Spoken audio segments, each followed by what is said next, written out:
Good morning po sa ating lahat. Good morning! Ayan, may I request everyone to stand up with us?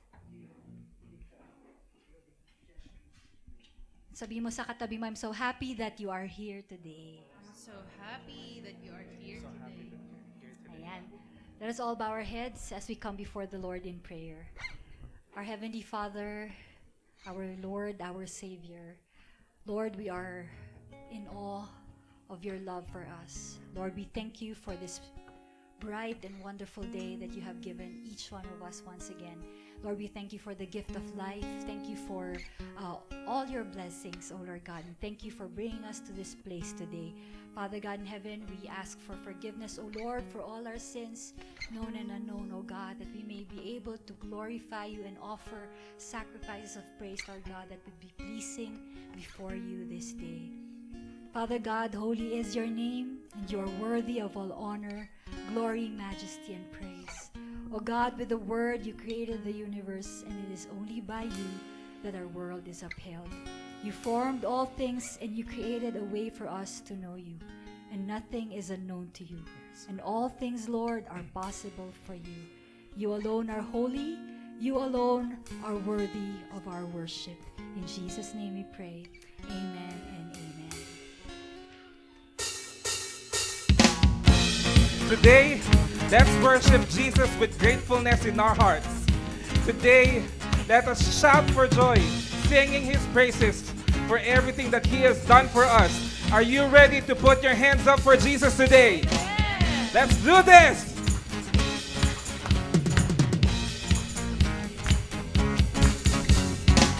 I gotta let you know that I'm so thankful for everything you have done. The way you lifted me and turned my life around. Now in you I am found. So put your hands Put up. your hands up. Everybody give Him glory. Hands up. Everybody shout. Woo! Your praise aloud and sing with everything. Give Him all the glory. For God is worthy.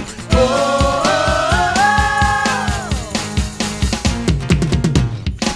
I gotta let you know that I'm so thankful for everything you have done. The way you lifted me and turned my life around. Now in you I am found. So put your hands up. Everybody give Him glory. Hands up. Everybody shout your praise aloud and sing with everything.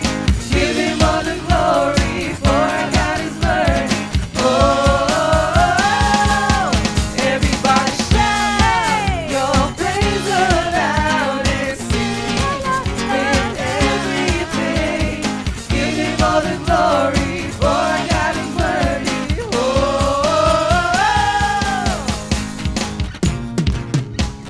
if you love Him, put your hands up. Give glory to Him today. Put your hands up. Let's sing this all together. If you love Jesus, let's all put our hands up. If you love Him, don't stop praising, put your hands up. If you love Him, don't stop praising, put your hands up. Everybody give Him glory, put your hands up. Put your hands up, put your hands up. If you love Him, don't stop praising, put your hands up. If you love Him, don't stop praising, put your hands up. Everybody give Him glory, put your hands up. Put your hands up, put your hands up.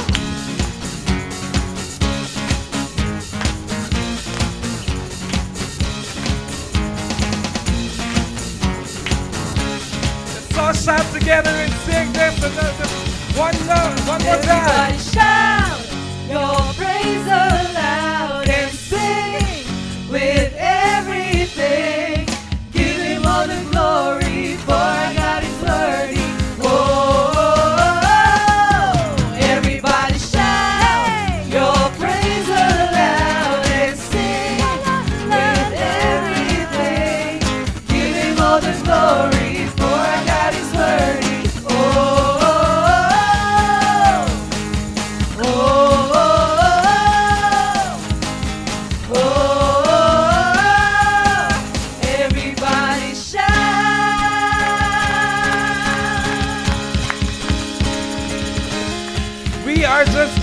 started. Are you ready for more worship?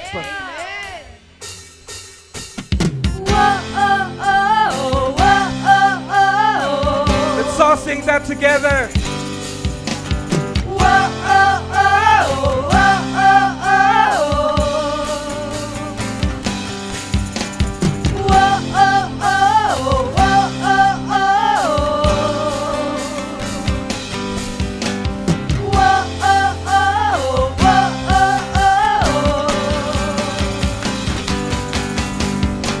I know you're for me, you're not against me. You only have good thoughts about me. I know you love me, I know you've called me. I know you've got great things planned for me. Oh, what a joy you've given me. Your love has set me free. Jesus, you are all I need. I'm gonna pray. I'm gonna praise all of my days. I'm gonna lift your name up high, 'cause you are worthy of all the glory. I'm gonna lift your name up high. We're singing, whoa, oh, oh, oh, oh, oh.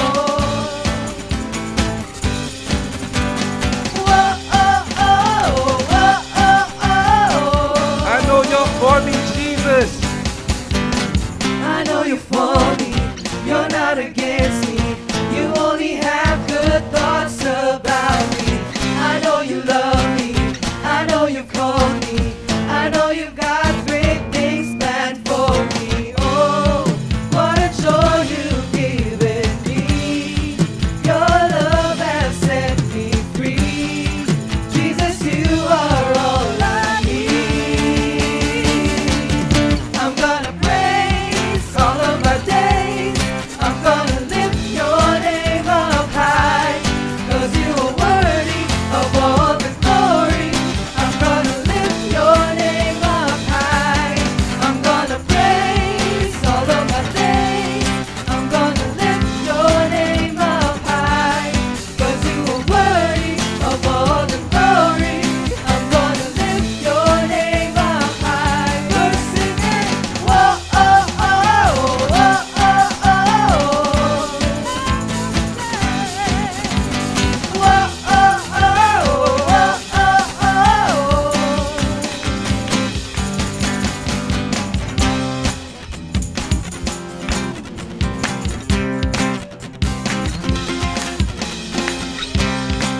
Lord Jesus, we praise you today for everything that you have done in our lives. We sing you this song. I'll praise your name. I'll praise your name. I will give you praise every day. Every single day. I'll praise your name. Lord, for all you've done. I'll praise your name. For what's to come. I'll praise your name. I will give you praise every day. Every single day. I'll praise your name.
is the Lord of all our praises. Amen.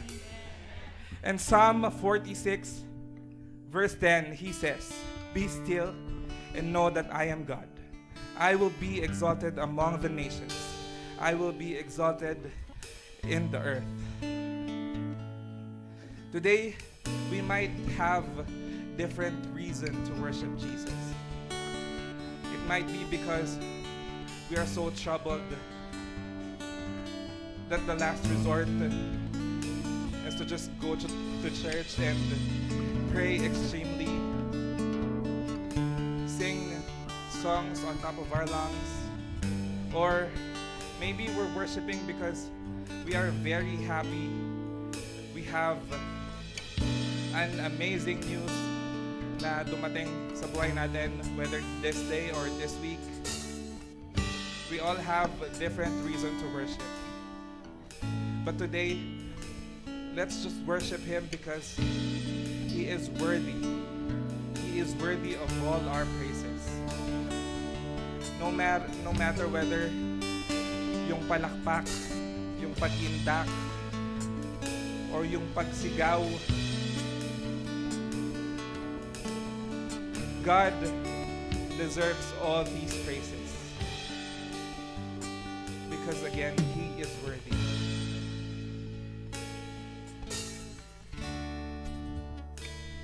It was my cross you bore, so I could live in the freedom you died for. And now my life is yours, and I will sing of your goodness forevermore. Worthy is your name, Jesus. You deserve the praise. Worthy is your name. Worthy is your name, Jesus. You deserve the praise. Worthy is your name.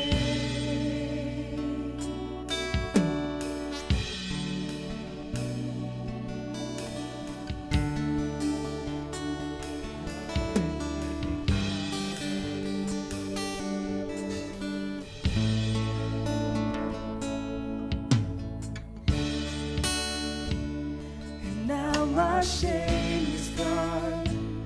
I stand amazed in your love undeniable.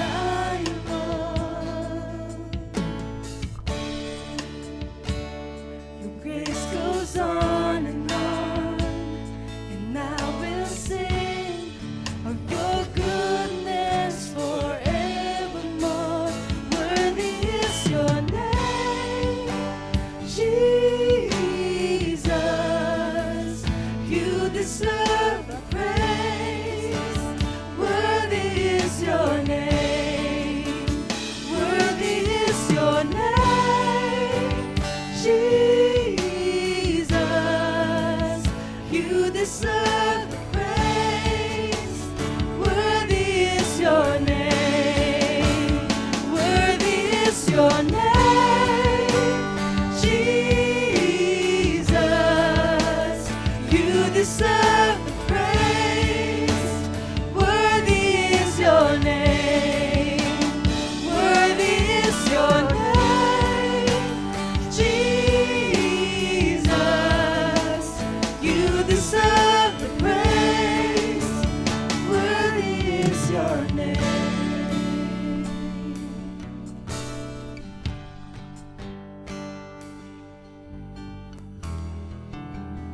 1 Corinthians chapter 11 verses 23 to 26 says, "For I received from the Lord what I also delivered to you, that the Lord Jesus, on the night he was betrayed, took bread, and when he had given thanks, he broke it and said, 'This is my body which is for you.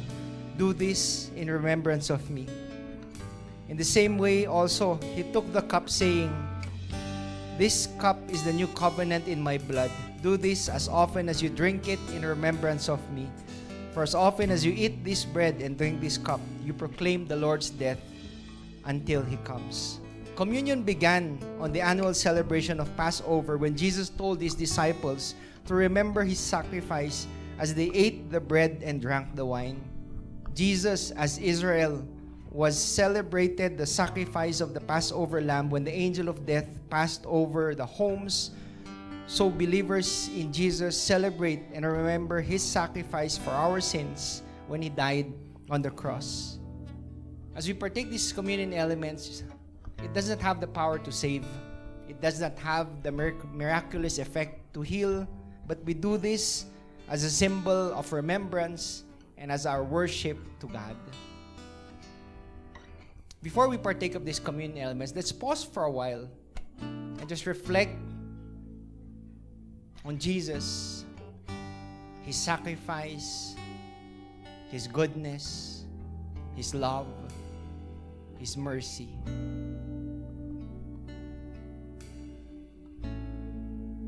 And let's search deep down inside our hearts that if there's anything unpleasing before you today, Father, we humbly come before you and ask for forgiveness. Let us pray. Father in heaven, hallowed be your name. Truly you are holy, holy, holy. And today as we partake these communion elements, we lay at your feet of grace, O Lord Father, our sins, our baggages, the trials and challenges that we experience, O Lord Father. Humbly asking you, O Lord Father, to intervene, to forgive us our sins, and to be with us. Father, truly, as we partake these communion elements, we proclaim, O Lord Father, that you are King, that you are Lord over our lives, and that one day you will triumphantly come back for us. Father, all this we ask, in Jesus' name we pray. Amen and amen. If you wish to partake of the communion elements, communion will be done on a processional manner, meaning that if you wish to partake, may we request you to form a single line, and as you approach the front, communion will be done on an individual manner. So let's partake of the communion elements.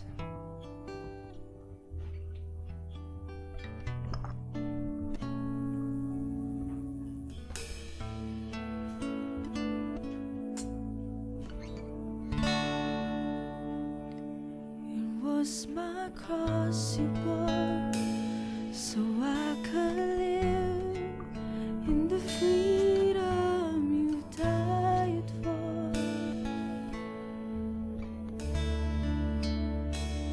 And now my life is yours, and I will sing of your goodness forevermore.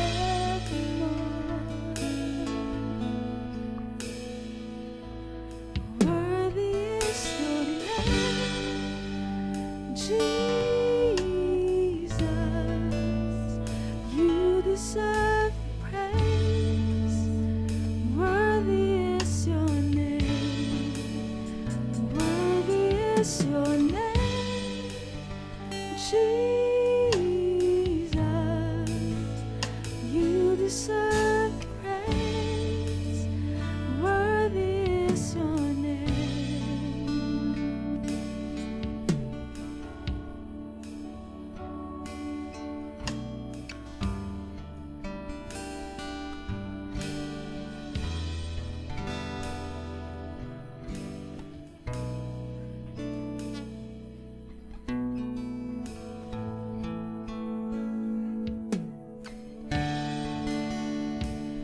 And now my shame is gone.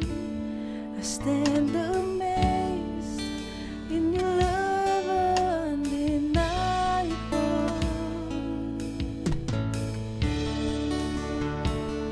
Your grace goes on, and I will sing of your goodness forevermore. Worthy is your name, Jesus. You deserve praise. Worthy is your name. Worthy is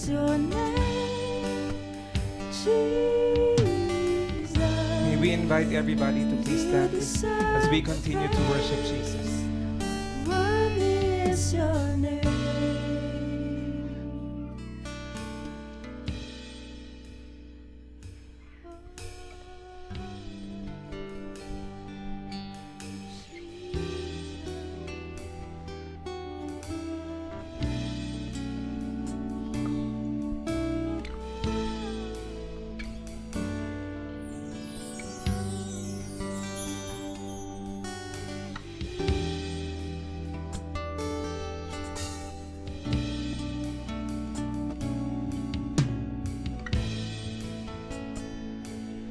Be exalted now in the heavens as your glory fills this place.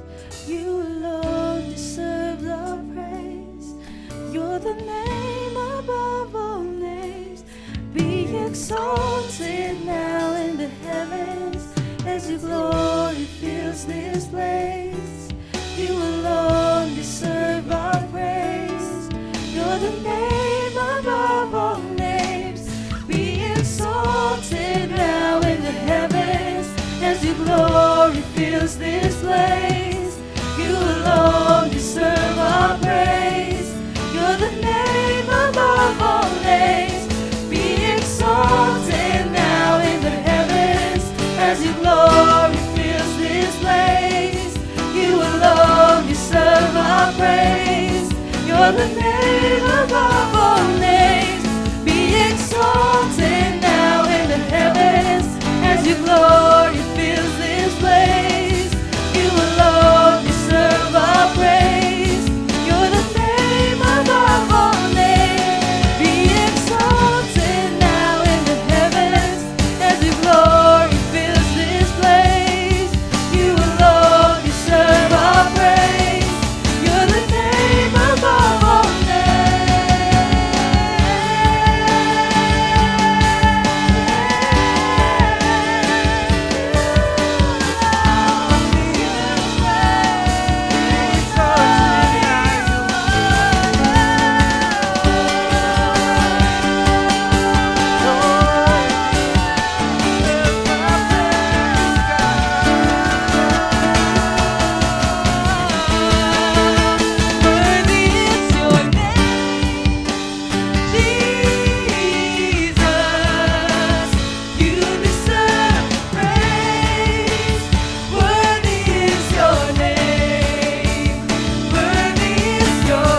pride of singing for you, God, because you deserve our praise.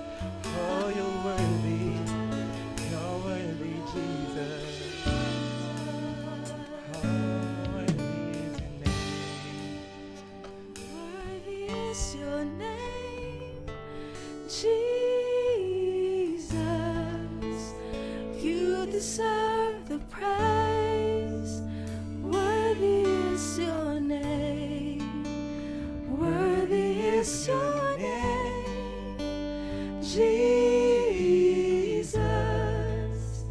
You deserve the praise.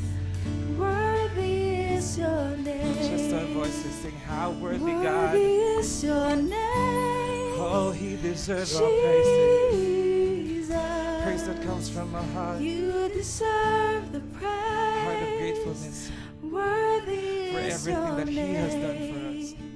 All the good plans prepared is for your us. name. Oh, you're worthy, God. Jesus, you deserve the praise.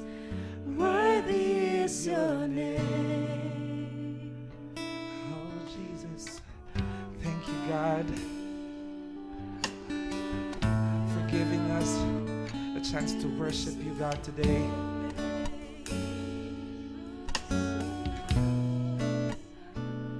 What an honor, Lord Jesus, to lift up your name together as one church, praising you. Oh, because you deserve it, Jesus. Your name is beautiful, Lord Jesus. Your name is wonderful. Your name is powerful.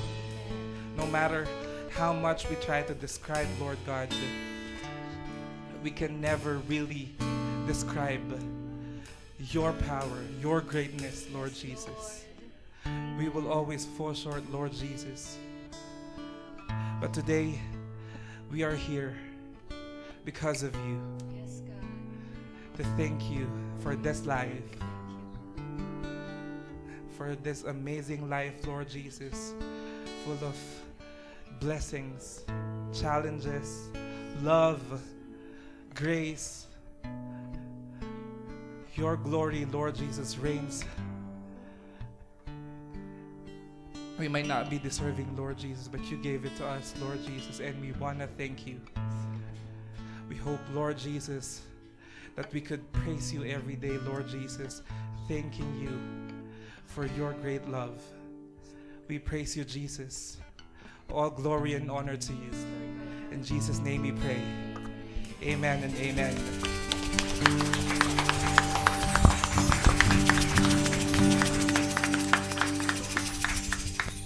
Yan, makakaupo na po tayo.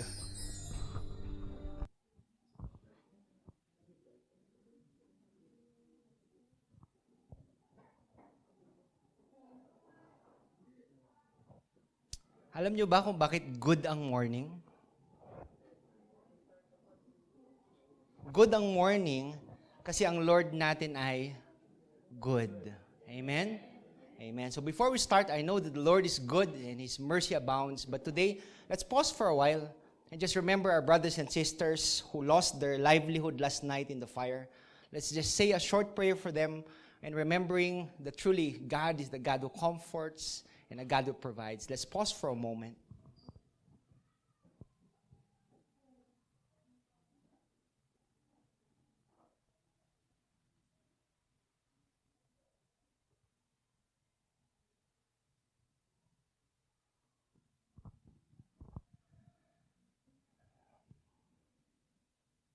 Panginoon, today we remember our brothers and sisters who lost a lot during the fire last night. Lord, truly, we pray for your peace that passes all our understanding. We pray for your comfort. We pray that you continuously move in our lives, O Lord Father. Touch our hearts to be able to show compassion to them in different ways. We pray for wisdom and guidance to our government officials as they handle this issue, O Lord Father, this event that happened. Truly, O Lord Father, you are in control and always be in control in our lives. Father, we honor you. We thank you, O Lord Father. Be glorified. In Jesus' name we pray. Amen and amen. So good morning.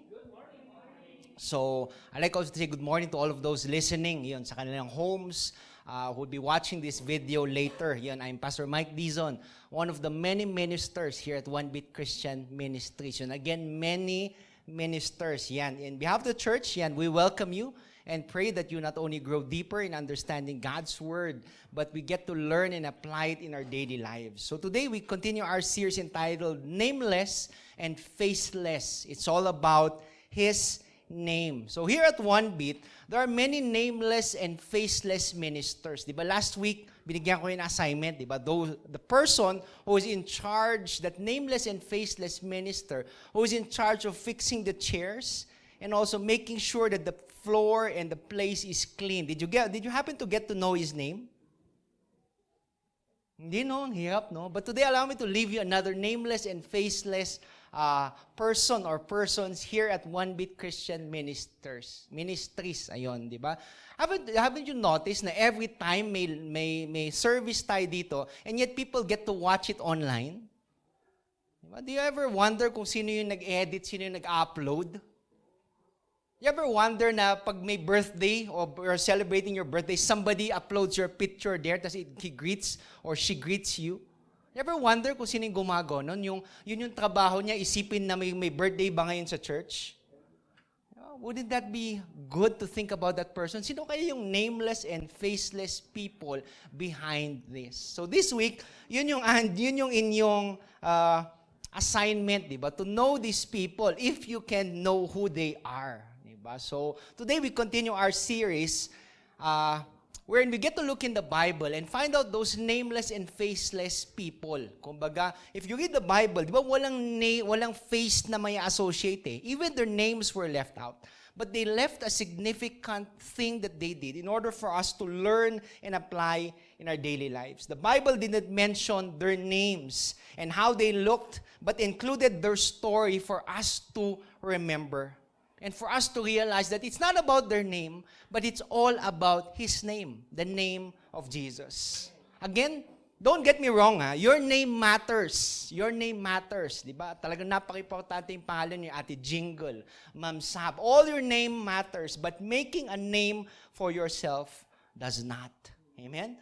So today's message is entitled, The Unlikely Choice. The Unlikely Choice. I grew up with a box of crayons sa aking bag. Di ko alam kung kayo noon, lumaki din kayo na gano'n. Di ba? Yung brand pa nga namin noon Crayola.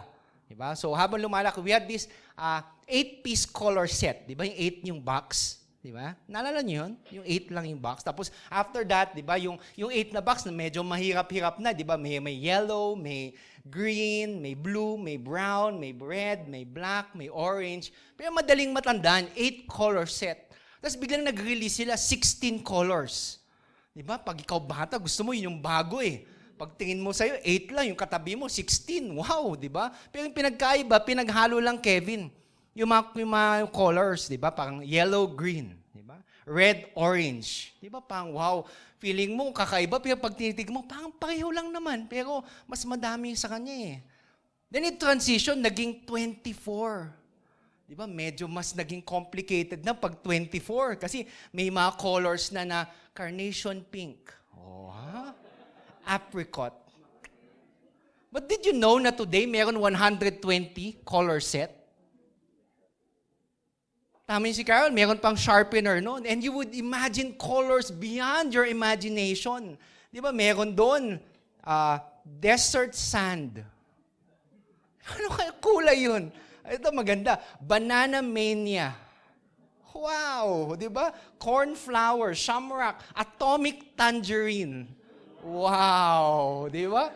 Those are colors beyond your imagination. Pero would it be fun na pag may tinanong ka ngayon, di ba? What's your favorite color? Di ba? A common answer will be green, red. My favorite color is yellow. Pero would you imagine somebody today, pag tinanong mo, ano yung favorite color mo ngayon, EJ? Tapos sasabihin niya, hot magenta. Wow, di ba? Parang kakaiba. Paolo, di ba anong favorite color mo? Sea green. Neon carrot. Mga ganong kulay. The unlikely choice. Di ba, hindi mo ma-imagine na may mga tao, ganun pala yung color nila? And would it be good na pag tinanong ka next day, mas specific yung color na gusto mo? Ano bang gusto mong color, di ba? Atomic tangerine. Di ba? The unlikely choice. It was John Maxwell who said, life is a matter of choices, and every choice you make makes you. Who you are today is because of the thousands and thousands of choices that you do every time. The choice to coming here today, morning service, kahit late kayo, diba? You decided. The choice of what to wear today, those are choices that you make every day. And today as we look upon God's word for us, my prayer is that as we reflect on the life of Elijah and this widow, this nameless and faceless widow, we find out ways to exercise our faith in making decisions. Today's message is based on 1 Kings chapter 17, verses 7 to 16. And can I invite everybody who can stand up and read to please join me as we give honor to the reading of God's word this lovely morning.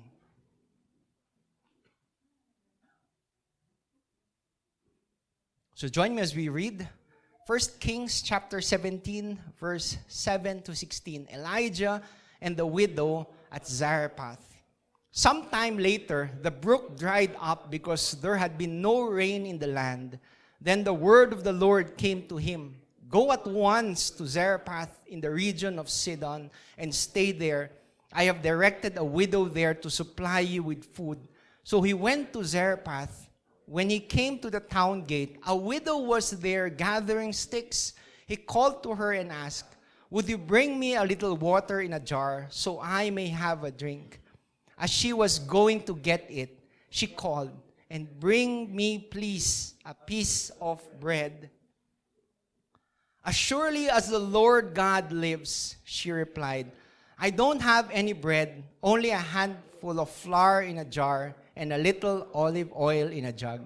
I am gathering a few sticks to take home and make a meal for myself and my son, that we may eat it and die. Elijah said to her, don't be afraid. Go home and do as you have said. But first make a small loaf of bread for me from what you have and bring it to me.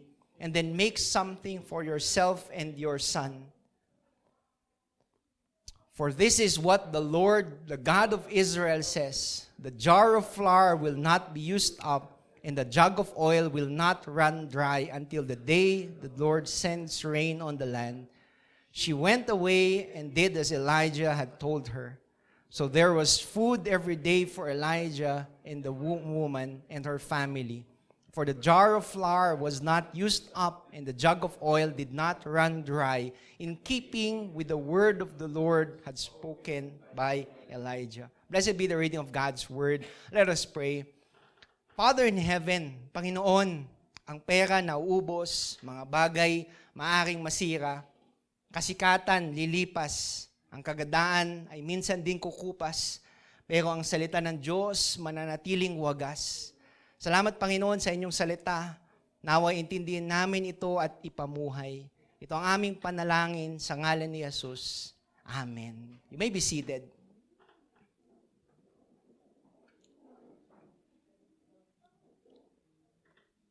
And a brief background before we dig deeper into God's Word, diba, bago natin kainin yung main na chunk. Allow me to give you a brief background. Diba, itong 1 Kings and 2 Kings, just like 1 Samuel and 2 Samuel, in the original Hebrew Bible, yan, saan si Maya? Diyan ba si Jeremiah? Ay, in the original Hebrew Bible, isang book lang yan. 1 Samuel, 2 Samuel, together with 1 King and 2 Kings. It was only when they made the Greek version, yung Septuagint, that they divided it. Pero ito, katuloy ito ng 1 and 2 Kings. Ay, 1 and 2 Samuel. It talks about kings. Diba? Kaya sinabi yung title doon, kings. It talks about the kings in Israel. But aside from talking about the kings in Israel, it also talked about a prophet and the prophets behind those kings. And one of the prophets, very well known, was this prophet by the name of Elijah. Elijah. Diba? Yun yung prophet na pag-uusapan natin this morning. Diba? So, 1 Kings verse 17, started off with God, di ba? God wanting to prove that He was God over all those fake gods, including Baal. So ginawa ni God, sabi niya kay Elijah, di ba? Magkakaroon ng drought throughout the land. And until I say that it's done, hindi magkakaroon ng tubig. Imagine, no, walang tubig. Di ba? Tayo nga, nung gagawin nyo pag walang tubig? Sanay na kayo, di ba? Ganun lang yun. Sanay na kami, Pastor, kahit 2 weeks yan. Hindi na kami maligo, go, bring it on. But since there was no water, di ba? This is what the Lord did. He provided for Elijah a brook wherein he would drink water and ravens to bring his food. Yun yung ating scenario ngayon. So okay si Elijah, mabubuhay siya during the drought. But let's say years have gone by. Siyempre yung brook din, matutuyo din lang, di ba? So this is where we'll be picking up. So natutuyo na yung brook, wala na siyang parang tubig. And this is what the Lord is instructing now Elijah to do. For this is what the Lord, the God of Israel says, the jar of flour, sige, ayan. This is where I'll be picking up today. But before that, yan, sabi sa faith, faith is the confidence in what we hope for and the assurance about what we do not see. You ever try talking to somebody, tapos nakita mo discouraged talaga siya, tapos ipapaya mo, have faith, sister.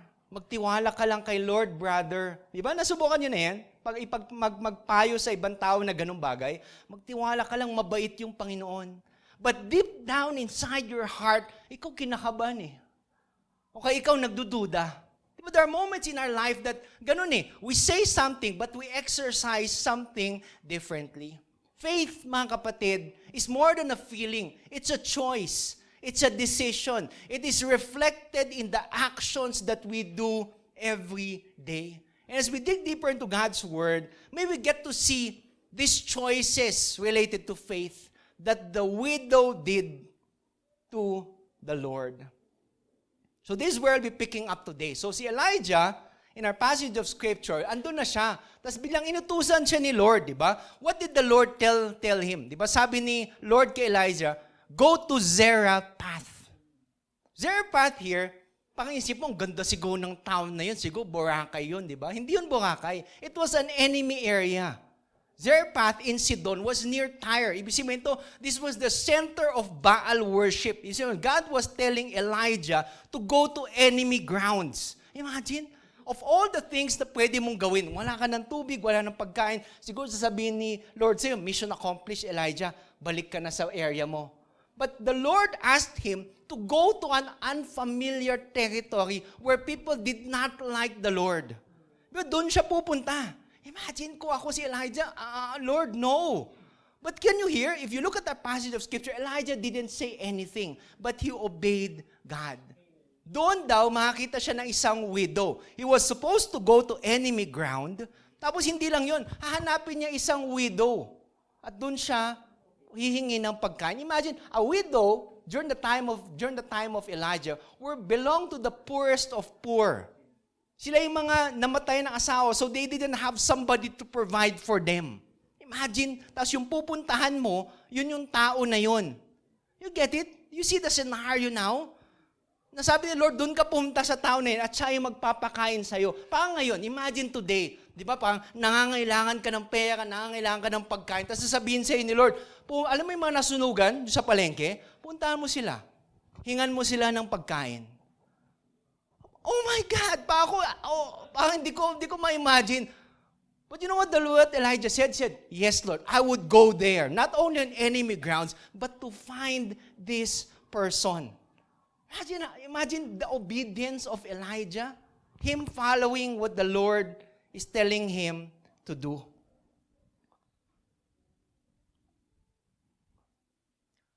When he saw the woman, when he saw the widow, di ba? Imagine to, di ba? Sabi ni Elijah, would you bring me a little water in a jar so I may have a drink? He saw the widow. No, wala nang hi, hello, walang kumusta ka na, ikaw ba yung inutusan ni Lord? Walang ganun eh. Sabi na, tubig nga, please. Imagine, parang wow, parang ako, hindi ko ma-imagine yung setting on how everything was was happening. Pero I'd like to believe that God was moving in their lives. Yung hiningi ni Elijah here wasn't something, sabi niya tubig. Imagine there was a drought. Pag ngayon tagtuyot, ano mas mahalaga, pera o tubig? Wow. Sige mamaya kainin niyo yung pera niyo Yeah? Imagine, I remember, it was during the earthquake during that time. Your money, imagine mo, may pera pero wala kang mabili. Ganun yung time na he was asking for something that people weren't available, a thing that wasn't available, water. Walang tubig during that time and water, and Elijah said, tubig nga please. If you were the widow, ano sasagot niyo? No, di ba? Laway nga, tuyong-tuyo na kami, tubig pa kaya. But you know what the woman did? The woman went. Kaya nga sabi sa verse 11, if you look at it, as she was going to get it. Hindi niya sinabing, hindi kita kilala But as she was going to get it, ibig sabihin, pumayag siya, Alexi. Pumayag siyang kumuha ng tubig. Pero maganda ito paganda ng paganda pala yung kwento Nung pakuha niya yung tubig, si Elijah hindi pa nakontento. Sabi, ay. At habang kinukuha mo yung tubig, baka pwede mo na rin akong dalhan ng tinapay. Please. Nag-please naman Wala namang problema, nag-please naman Imagine, hindi lang tubig na napaka-scarce during that time, pero pati yung tinapay, kasi ginagamit yung tinapay, di ba, para may pananim, kailangan ng tubig. Wala ng tubig, so wala silang pananim. Isipin, for him to ask bread was even to the next degree na, grabe, paano mangyayari yan? Kaya sabi ng babae, as surely as the Lord lives, she replied, I don't have any bread, only a handful of flour in a jar and a little olive oil in a jug. This woman was not only willing to give Elijah water, but also was willing to give him bread. Imagine that scenario, mga kapatid. Can you imagine? Or did it ever happen to you that you needed something tapos ibibigay mo din yung pangangailangan mo? Was it easy? Kailangan mo ng pera pero mas may nangangailangan ng pera, doon ko nga ibibigay.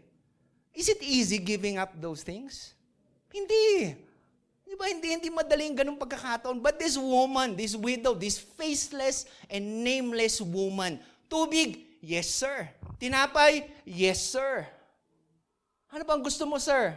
Di ba? Nag-please naman si Elijah Imagine what she did. Today, God is asking us to make the unlikely choice. You know what the unlikely choice is? The unlikely choice is to give in scarcity. To give amidst this pandemic. To give amidst this economic situation that we're going through. You might be asking today, hindi lang yung mga tao nakaupo dito, but those staying at home today is listening that for more than, 2 years na ba? 3 years na yata yung pandemic, di ba? 3 years and counting? Almost 3 years. I remember almost 3 years in counting. And today we believe that hanggang ngayon hindi pa sagana Would you say? Hindi pa sagana yung buhay Di ba? Pagpunta mo sa mall, old stocks pa rin, di ba, Tita Colleen? Mostly old stocks yung binibenta Di ba? Kasi hindi pa nila may roll People today are still struggling to their jobs, still adjusting. Yung iba nga, yung pera, yung sahod, hindi pa properly na-adjust Di ba, some of you parang shifting pa rin yung schedules ninyo. And most importantly, some even lost their health or even lost a loved one. Tapos sasabihin mo ngayon, sagana yung buhay. Parang hindi ko nakikita 3 years and counting and yet hindi sagana yung buhay. Our world certainly doesn't look like one of abundance right now. And you begin to ask the question, how can I give? How can I give amidst these things that are happening in our life? Today we prove the generosity of our God and King during the time in which believers believe that we do not have enough.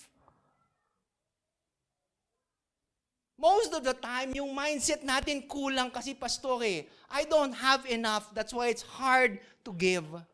Today, allow me to remind to you of the Macedonian church in 2 Corinthians verse 8. This Macedonian church, naghihirap sila eh. But when the Apostle Paul said, let's gather an offering to help Jerusalem, sila nahihirapan eh. Sila talagang, they were tested and challenged, but they still gave. They gave to the ability that they can. You know why? Because these Macedonians gave because their hearts were first moved by God. It's hard to give in the midst of everything that's happening if your heart isn't moved by God. You know, generosity is not always a matter of money. Baka akala nyo kasi giving palagi pera yan. But generosity can be shown in different ways. Employers can be generous by taking time to mentor their workers, okay, to provide a better place for their workers to work in. Generosity can be shown in genuinely listening to somebody who you know is in trouble. Generosity can be shown in very simple ways by getting to know the names of people who you feel are left alone today in church. Nung pagpasok nyo, it's good if you came in a group. Paano yung mga pumasok na nag-iisa? Yung alam mo na pag umupo sila, sila yung andun lang. Tapos magkakaroon lang sila ng katabi dahil wala nang ibang upuan. Did you ever try to ask their name? Yung mga nakaupo dito, do you know the people who is seated in the other lane? Pagtingin nyo ba, kilala nyo ba sila?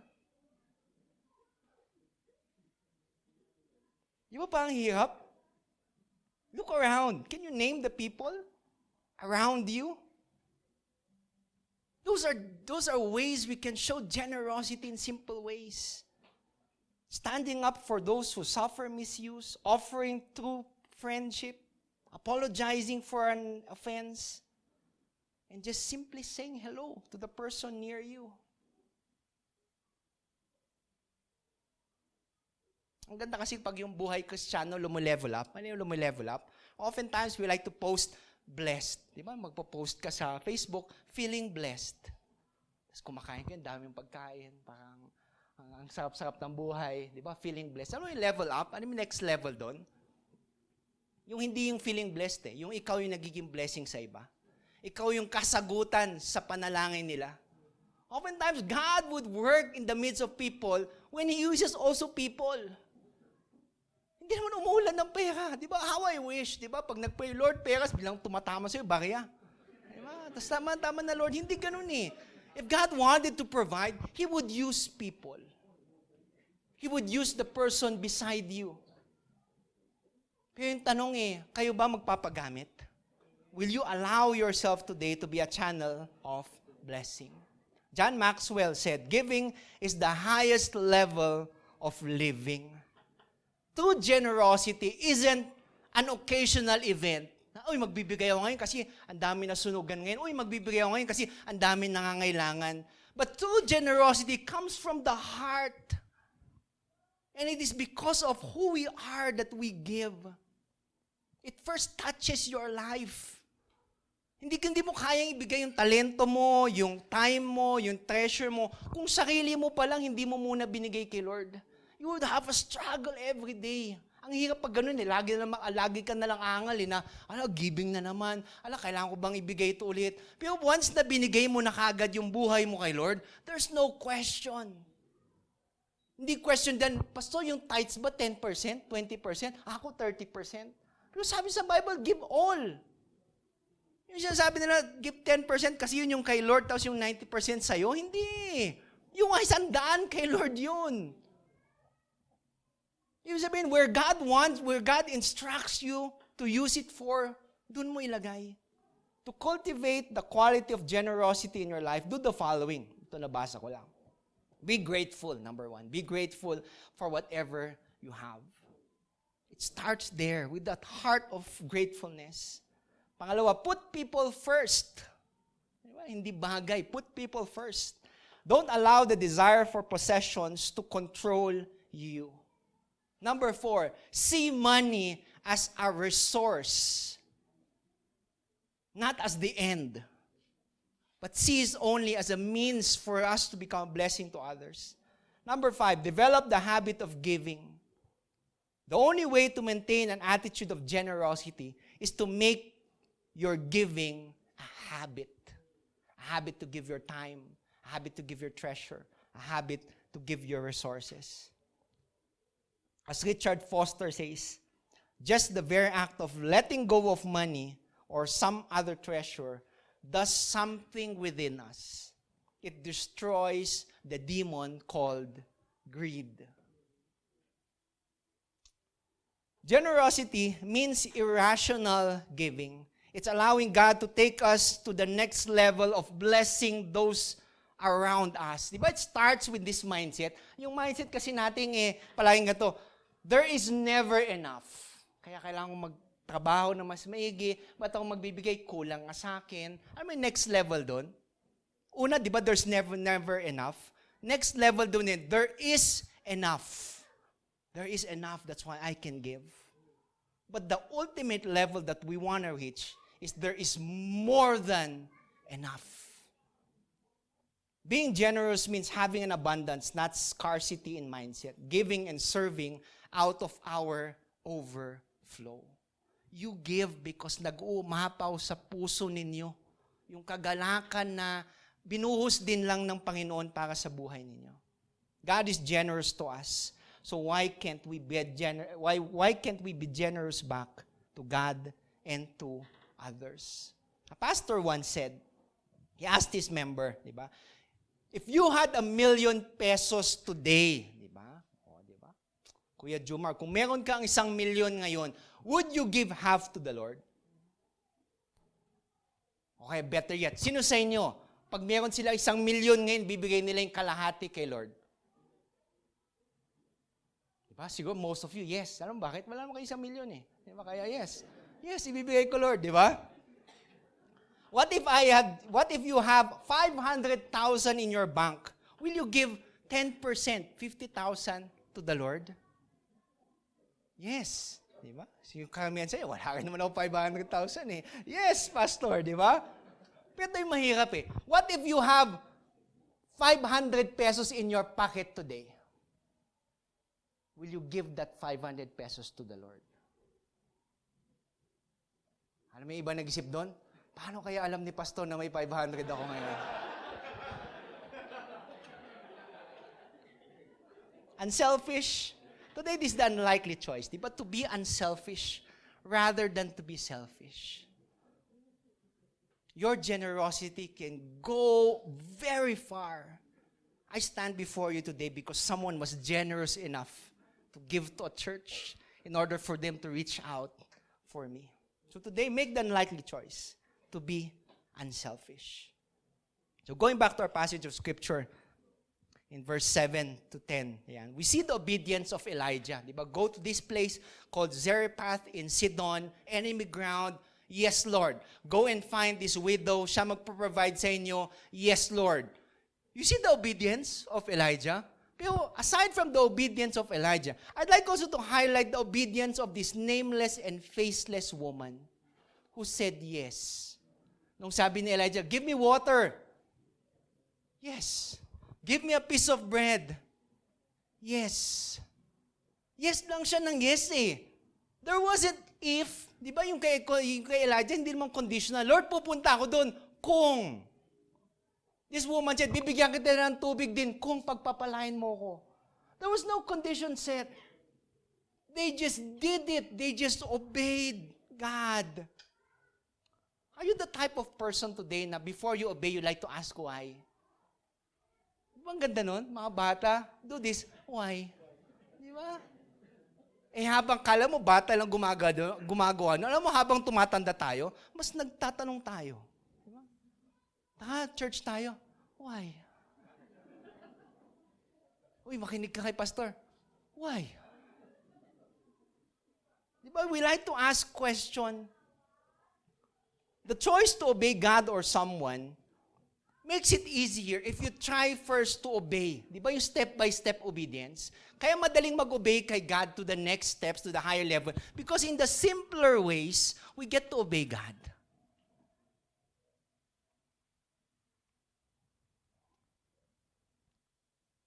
Speaking of obedience, sabi nung isang bata na masunurin daw sa kanyang magulang. Diba? Biglang nagtataka daw yung isang babae, bakit sunod ng sunod tong lalaki na to sa akin? Diba? Hindi ko magets bakit sunod-sunod ng lalaki to. Sabi nung, tapos hanggang talagang nawiwirdohan na siya, so kinonfront niya yung lalaki niya, bakit sunod ka na ng sunod sa akin? Diba? Kuya William, sabi ng lalaki, kasi masunurin po ako sa magulang ko. Sabi nila, follow my dreams.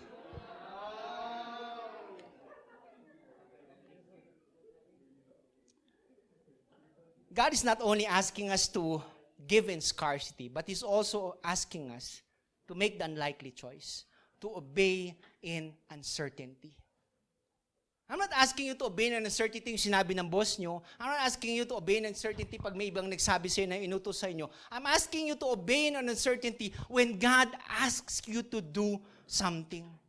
Mga bata ngayon, mga payo, raise your hand if you're a teenager today. Hey! Mga bata o mga teenager, di ba? Bago nyo sundin yung sinisigaw ng puso ninyo, sundan nyo muna yung sinisigaw ng magulang nyo. That's something very hard, di ba? Gusto nyo palagi na, hindi nyo kasi maintindihan grabe, mahal ko siya, Pero simpleng maghugas ng pinggan, di mo kayang gawin. How ironic. How ironic. Na pag kayo nagka-girlfriend, sasabihin ng girlfriend nyo, buhatin mo yung bag ko. Bubuhatin nyo. Pero pag na magulang mo nang sabi na, baka pwede mong tupuin muna yung pinaghigian mo. Busy naman ako. My gosh. Some of you might be saying, Pastor, mahirap kasi umuo pag hindi mo alam yung mangyayari. Amen? That's true. Ang hirap. And most of the time, we wouldn't say yes pag hindi mo alam. We like to calculate things, di ba? Ano bang mangyayari pag umuo ako? But who amongst you today want blessings? Raise your hand para makita ni Lord. Oh, Lord, maiwan na yung maiwan, ha? Di ba? Ito, pati pa di ba? Di ba? You want blessings. Lahat naman tayo. Di ba gusto yung blessings? But it was Adrian Rogers who said, you cannot obey God without your obedience spilling out in a blessing to those around you. You see, the key to a miracle, the key to blessing is obedience. You want blessings? You have to obey God. Hindi mo pwedeng sabihin, Lord, bakit di mo binibless ni Lord? Tapos ikaw din, hindi mo rin sinusundan si Lord. Automatic yun. But you know what the good thing is? Once you obey God, tignan mo yung katabi mo. Tapikin mo yung katabi mo kung gising pa siya. Ayan, di ba? Tapik, hindi sa pop. Grabe.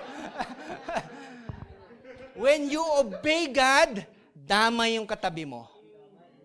Yung maganda kay Lord Umaapaw Bilang tata, ikaw lang nag-obey, pero buong pamilya mo damay.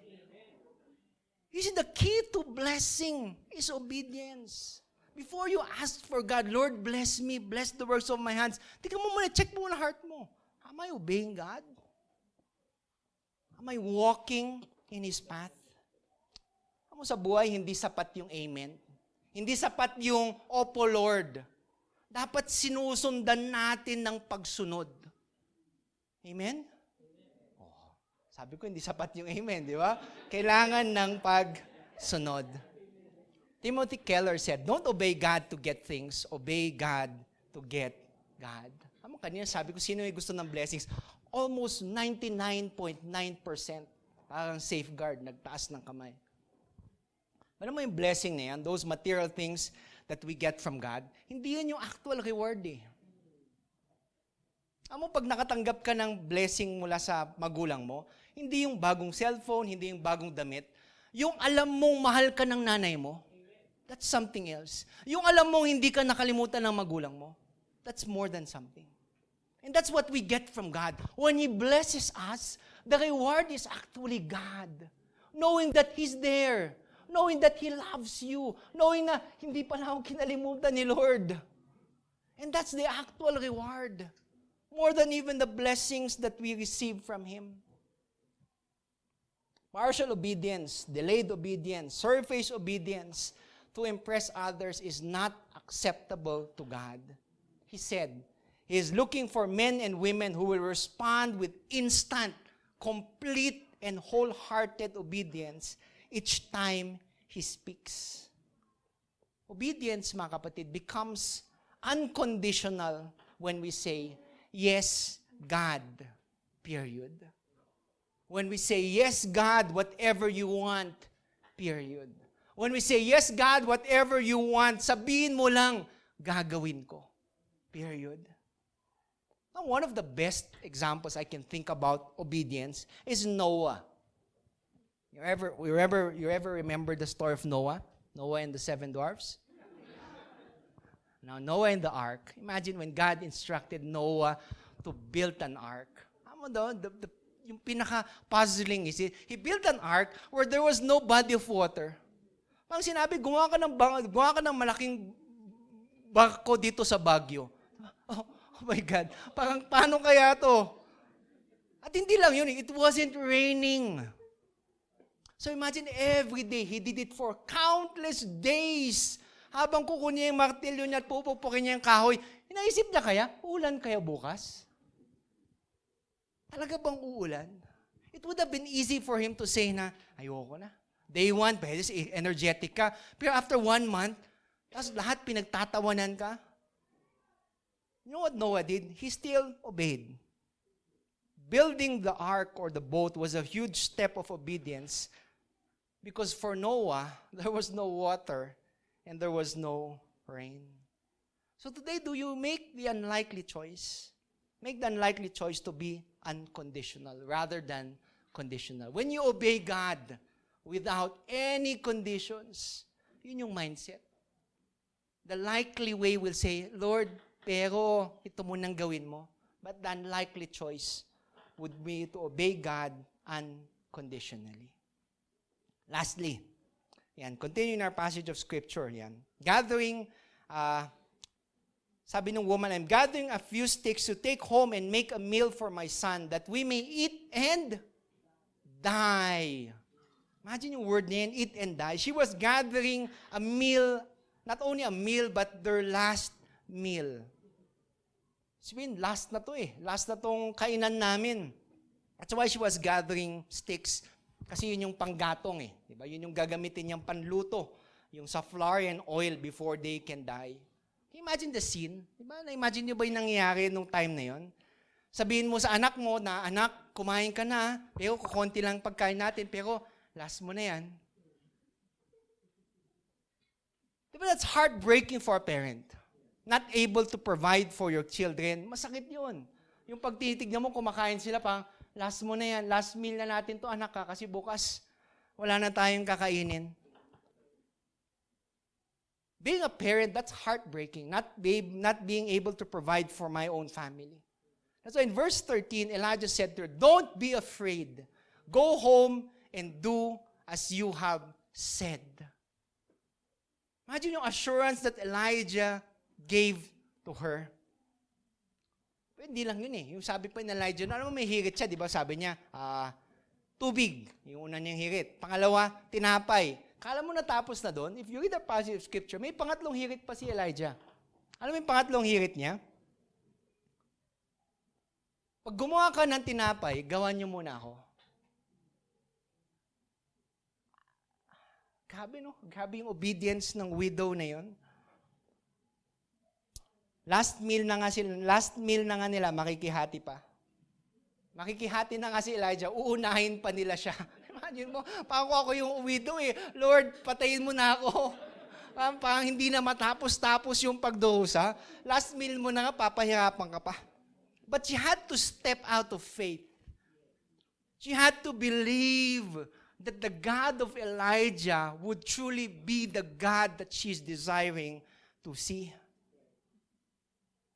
Elijah assured her, do not be afraid. In this kind of situation, a mother's instinct would usually kick in. Diba? Yun magkikick in na for her to provide for her son even at the expense of her own life. So a request from a stranger for food at the son's expense would be something, di lang difficult, but would be something so difficult. But you know what she did? She kept in mind what Elijah said and what the Lord told her. Kasi in verse 9, if you have your Bibles, and did you know, nasa reception, there are Bibles available? You can ask a Bible. Sabi mo kay Ate Lisa, ate, pahingi naman ng Bible. Pero babalik nyo, ha? Pahiram pala, hindi pahingi. Pahiram ng Bible. So you can just flip your pages. Di ba? Yun. So, in verse 9, she heard God's voice. Nasabi that God assured her that all will go well for her and her son if she obeys His command. I'm in verse 16. I want to jump. Nasabi, for the jar of flour was not used up, and the jug of oil did not run dry, in keeping with the word of the Lord spoken by Elijah. If there's something that you can hold on today, hold on that's true, it's God's word. Not my word, but God's word. Kasi ako pwede, pag may binitawan ng salita, pwedeng hindi ko tuparin, pwedeng tuparin ko. Diba? Kasi tao ko eh. But if there's something that you can hold true in your life, it's God's word. That's why over and over again, we go back to His word. Baka hindi yan yung sinabi ni Pastor. Sinabi to ng salita ng Panginoon. It's God's word, not my word. Just as God has provided for the Israelites in the wilderness by providing them with manna to eat and water from a rock, He would also provide this nameless and faceless widow with food enough for her and her child in this time of crisis. Isn't God amazing? Di ba kayo na-amaze kay Lord? Sabi natin kanina, almost 3 years. 3 years na yung pandemic. And every day I still marvel that I still have food in the table. I have a place to stay at night. That I'm healthy. Kahit minsan may sipon, may ubo. I'm healthy. God is so good. Amen? Tapikin mo yung the person nearest to you and say to them, God is so good. So lastly, the last unlikely choice is to hope in adversity. Noon, alam mo yung noon, during the pandemic, the peak of the pandemic, ito yung dalawang bawal na mawala. Alam mo yung una? Pag-asa. Diba? Hirap nung pandemic pag wala kang pag-asa. Wala na, lubid na lang katapat mo. Diba? Pag-asa. Pangalawang dapat na hindi mawala? Panlasa. Diba? Hirap nun pag sinabi mo sa mama mo, ma, hindi ko matikman. Ala, anak! Magpa-test ka na. Diba kaya noon, kahit wala kang panlasa, sarap. Para hindi halata. Fast forward today, 2023, may dalawang bagay na hindi pa rin dapat mawawala. Yung una, pag-asa. Yung pangalawa, panlasa. Panlasada.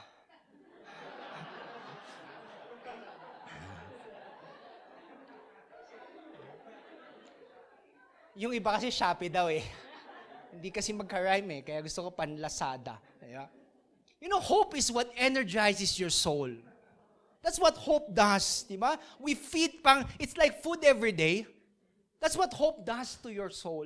It lets you look forward to another brand new day. Pag walang pag-asa, imagine today, ayoko na. Doon lang ako sa kama, wala na, di ba? May mahal na siyang iba. Kaya ayoko na.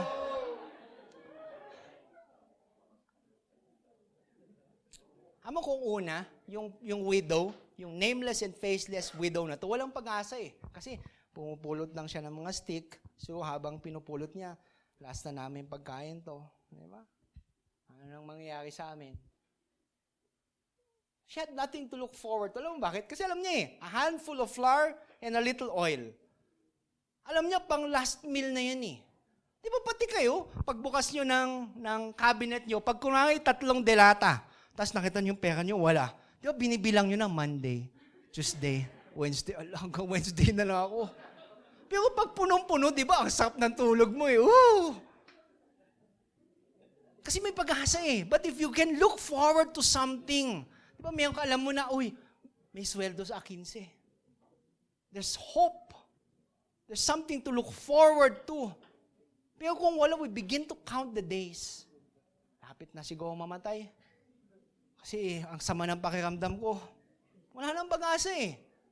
But if there's something to look forward to, di ba ang sarap mabuhay? A number of years ago, there were these researchers who did an experiment with lab rats. May 2 bucket sila. Nilagyan nila ng daga. On the first set of rats sa isang bucket, hinayaan lang nila. Hinayaan nila. After 1 hour, all the rats died. Ano yung pangalawang bucket? Yung ginawa nila sa mga daga. Every 5 minutes, aahunin nila yung mga daga. Kasi bababa ulit nila. Aahunin. Alam mo yun? They lasted for more than 24 hours. Isip nyo siguro, daga ba ako? Diba? Those animals, di ba? Yung mga daga niyo, somehow hope that if they stayed afloat for just a couple of seconds, somebody might rescue them. Kasi inaahon sila palagi. Someone would reach down and rescue them. If hope holds so much power, how much greater can it affect our lives today? So today, continue to hope, my friends. But not only hope, put your hope on God. Huwag niyo yung hope sa dami ng delata, sa dami ng pera, but today, hope because you are with God. Rick Warren said, "What gives me the most hope every day is God's grace, knowing that His grace is going to give me the strength for whatever I face, knowing that nothing, ulitin ko, nothing is a surprise to God." Alam mo kay Lord, walang tsamba-tsamba eh. Pag ikaw pumasa ka, tsamba. Tsamba siguro kay Lord, di ba? Nung isip mo, sino kayong papasa ngayon? Shoo! Ikaw yung sumalo, ikaw papasa. Sa Lord, walang tsamba eh. Everything is planned to the dot. Alam mo kay Lord, si Lord hindi ay, pakinggan ko nga yung mga Marites, para alam ko anong latest na nangyayari sa buhay ni Ate Tina. Ganun ba nangyayari kay Ate Tina? Ay, kaya Kuya William, ano nangyayari sa kanya? Hindi ganun si Lord. Hindi niya kailangan na ibang tao para sabihin sa kanya kung anong nangyayari sa buhay niya, buhay ninyo, dahil alam na niya. From the very start, He already knows. There's no surprise. Walang Lord, gabi, wala akong pera. Surprise! God knows everything that's happening in your life today. Walang bago kay Lord. Alam na niya yun. He knows, pagluha nyo pa lang, alam na niya eh. Yung mga malalalim nyo na, alam na ni Lord yan. Yung mga peke nyong ngiti, alam ni Lord yan. Alam ni Lord yung pinagdadaanan nyo. Because God is still and will always be in control of our lives. And that is why we can hope for better days. Hindi ko man alam yung mangyayari kinabukasan. Kilala ko'y may hawak ng bukas ko. That's why I can hope for better days. Hindi ba maganda ngayon, lilipas din ngayon. Bukas pwedeng panibagong umaga na mas bago, mas maganda. If you're going through something today, challenges, patong-patong na problema, lilipas din yan. Everything that you're going through will soon pass away. Hope in adversity, mga kapatid. Hold on to God's promise. Pero but how?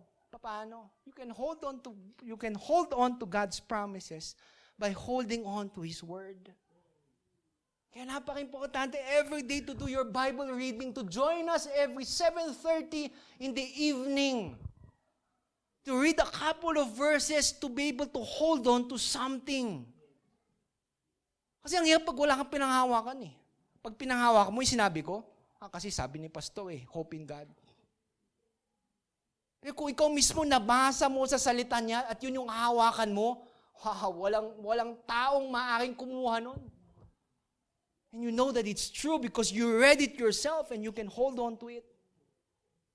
Yung salitang pag-asa, pag tinanggal mo si God, pag tinanggal mo yung G, anong mangyari? Paasa lang. Yung buhay nyo magiging paasa lang. That's why it's very important to have God in your life so every day you can see that there is hope amidst everything that's happening in your life. Hope is a feeling of expectation and a desire for certain things to happen. So often we run into people who have stopped expecting something to happen. People have become tired of waiting, tired of trying, tired of hoping. Isa ba kayo doon? Pagod na? Pagod na ba kayo lumaban sa buhay? Sometimes our world just doesn't leave much space to hold on to hope. So oftentimes we are surrounded by suffering, by tragedies, and disappointments in life. The writer of Hebrews encourages us when he said, hold on to hope, and not just hold on, but hold on without wavering. We can come to God with confidence, and we can hold on to the hope with steadfastness, because God is faithful. Tayo man bibitaw kay Lord, si Lord hindi man bibitaw sa atin. There was this Peanuts commercial or cartoon. Di ako fan kayo ng Peanuts. Alam mo yung Peanuts? Peanuts, yung si Snoopy. Yan. Hindi Snoopy pangalan ng cartoons na yun. Pangalan ng Peanuts. Ayan. There was these characters by the name of Lucy at saka si Linus. And one day, while they were sitting in front of the television, sabi ni Lucy kay Linus, please get me a glass of water. Linus looked at Lucy. Tapos sabi niya, why should I get you anything? You never do anything for me. Parang tayo, pag inuutusan, pag magkapatid, di ba, inuutusan ka, bakit mo inuutusan? Wala ka namang ginawa para sa akin. Then Lucy said, on your 75th birthday, I'll bake you a cake. Linus got up, got water right then, and gave it to Lucy. How of you look ahead for something? If there's something in advance that you're looking for, di ba ang gandang magtrabaho, sarap mabuhay. Pero kung wala na kayong inaasahan sa buhay, parang wala, ganito na lang. Kakain kami, tapos hintayin ko na lang kami mamatay. Life is more hopeful when you have something to look forward to. One thing I look forward to, pangit man pakinggan, is when I come before God, and He looks at me and He smiles. Bagamat yung pagod, yung hirap, ngiti ng Panginoon, tapos sabihin niya, well done, Mike, my good and faithful servant. Enter into the kingdom. Those are the words I'd like to hear. That's something I look forward to. So every day, di ba, every Sunday, I'd like to encourage you the same.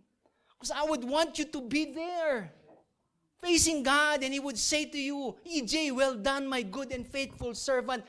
Enter into the kingdom. Joy, well done, my good and faithful servant. Enter into the kingdom. When we face that day, when we look upon God, ang ngiti pa lang ni Lord, sulit na eh. Yung pagbibigyan niyang thumbs up na sa'yo. Kadalasan, pinagkakaabala natin yung ginagawa natin sa buhay. And yet, eternity is way longer. An average person would live 70, 80. Ganda na siguro pag 80, di ba? Imagine mo ang eternity. And yet, what we want to plan for is the 80 years that we live here on earth, rather than on the eternity that we spend with God. Bagong araw, mga kapatid, bagong pag-asa. Bagong araw, bagong pag-asa. Salamat sa Diyos. The unlikely choice, unwavering rather than wavering. Will you make that choice today? Let me end with this. 2 Corinthians 5:7 says, we walk by faith. We walk by faith and not by sight. Walking by faith and not by sight requires you sometimes to go to a place you do not know. One that God will reveal to you and tell you to walk in obedience. Walking by faith means you continue to cling on to your dreams that God has given you. Despite hindi mo nakikita na, hindi ko nakikita ako bilang isang engineer. Hindi ko nakikita bilang isang doktor. But God's telling you to hold on to your dreams that He has planted in your heart. Walking by faith requires a strong determination to follow God's plan, regardless of what life throws to you today. Today, the unlikely choice is to give in scarcity, to obey in uncertainty, to hope in adversity. And today as we look upon these choices, am I ready to make the choice? We talked about faith last week. Ito na yung mga choices that would reflect the faith that God has given you. But the question is, will you make the unlikely choice? Take note, it is unlikely, but it is very possible. Let's bow our heads.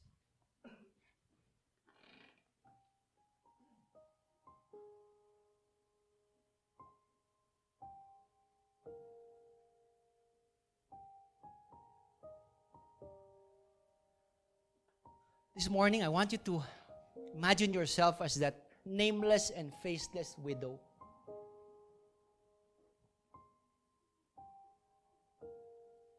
Who acted out of obedience to God, not knowing what lies ahead, even giving yung mga bagay na kailangan nila,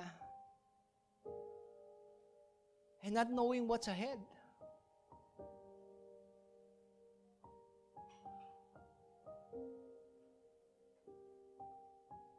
You might be going through life today in a similar situation. Lost hope for tomorrow.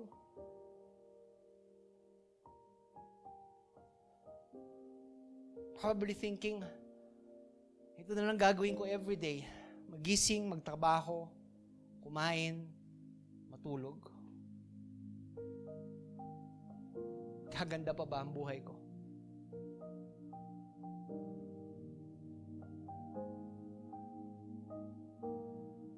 You might be thinking, may pag-asa pa bang gumaling yung relationship namin mag-asawa? Or probably within siblings.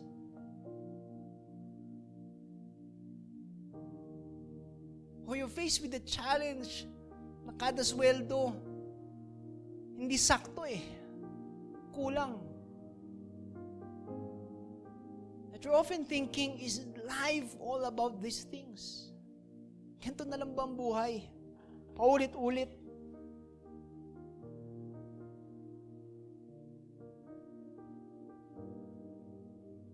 To allow God's words to comfort you today, and not only to comfort you, but to move you into action. Loving Father, we often admit that often we forget that you are with us. The true comfort lies in your words. Minsan nakakalimutan namin na mahal nyo kami. And today we ask for forgiveness for disobeying, doubting, even worrying at our situations. Father, we need to get to know you better. We need to get to know your word and your promises. Help us to put everything about you first in our life. Help us to live one day at a time. Help us to not worry about tomorrow, but instead focus on what you are doing in our lives right now. We want to trust you in your promises, that you would take care of our needs, not only financial, but also relational, physical, social, and spiritual. Help us to trust you more and more every day and to worry less. Father, today we surrender. We surrender and obey you, Father. We put our complete faith in your finished work. Allow us to hope as we look and focus on you.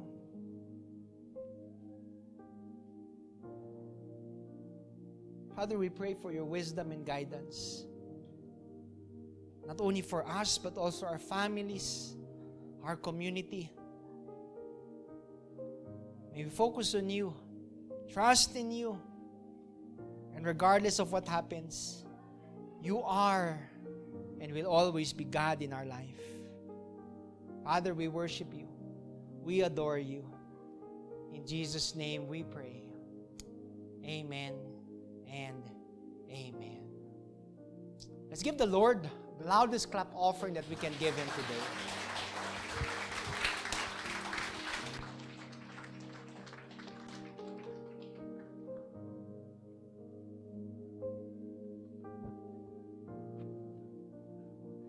Hello, good morning po ulit.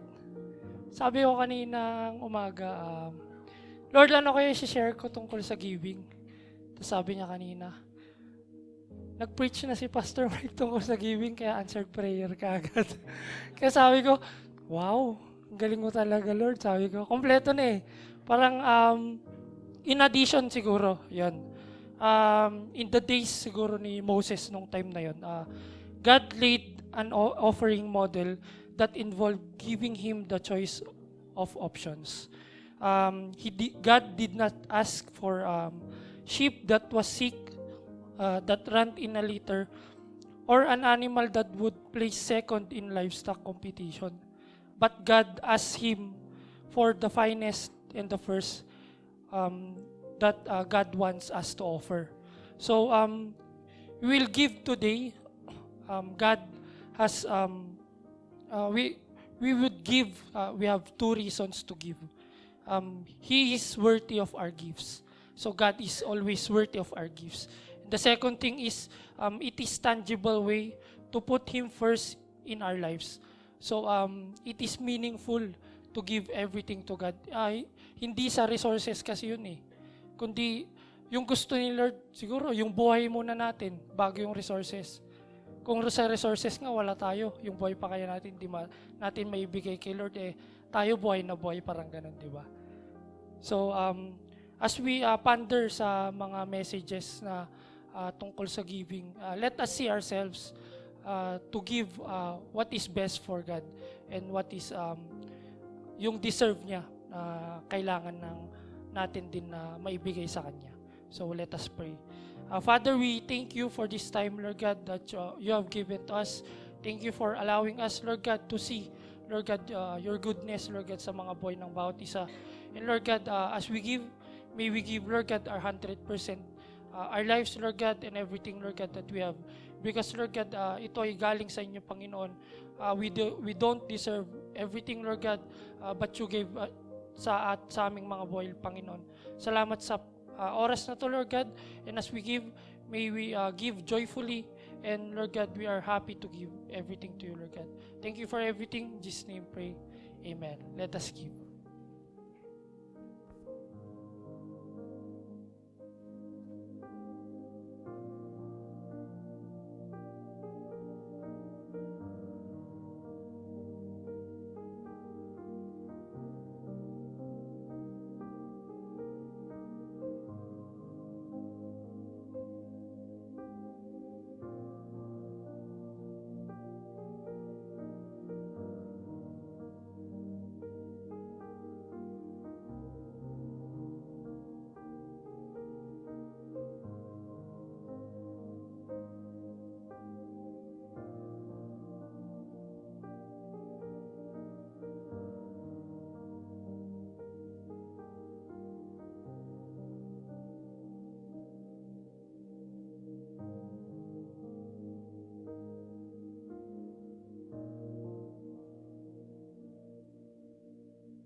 Ayan, good morning po sa ating lahat. A few announcements.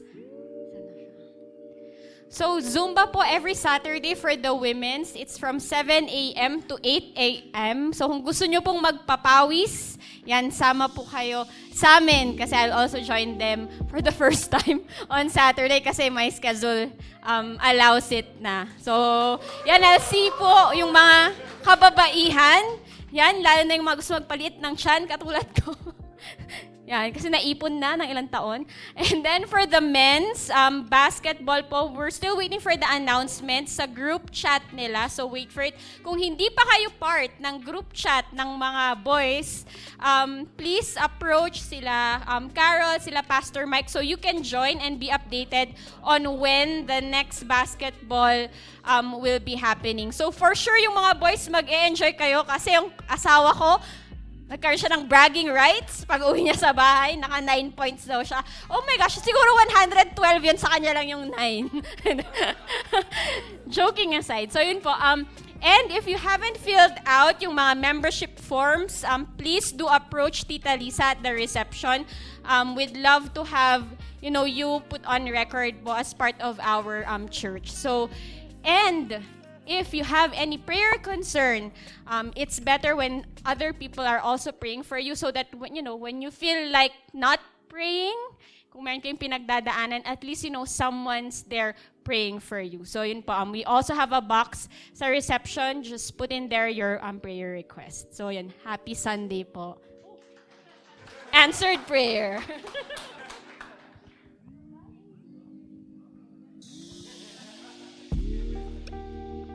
Ayan. Ayan. So we'd love to pray for you. Let us know, di ba, on how we can pray for you guys. Di ba? Mas maganda pag mas specific yung prayers namin para sa inyo. Amen? Ayan. So we invite everybody to stand up as we end in a word of prayer. Ayan. Tapigin mo yung katabi mo, sabihin mo, salamat sa pakikinig. Ayan. As we end, yun. Before we end, kanang kamay sa ating mga puso. And let's all repeat it. I am blessed. I am favored. I am loved. I am a child of God. Let's raise our hands to the heavens and just declare His sovereignty and majesty in our lives. God in control, sovereign God, we thank you for your word. Truly the grass withers, the flowers fall, but the word of God endures forever. We thank you for the encouragement, the life of this nameless and faithless widow, O Lord. Father, may we obey you in the coming days, Panginoon. I pray that the love of God, the abounding grace of His Son Jesus, and the constant fellowship of the Holy Spirit be with you all. Go in peace to love and serve the Lord, and all of God's children would say, Amen and Amen. God bless, keep safe. See you next Sunday.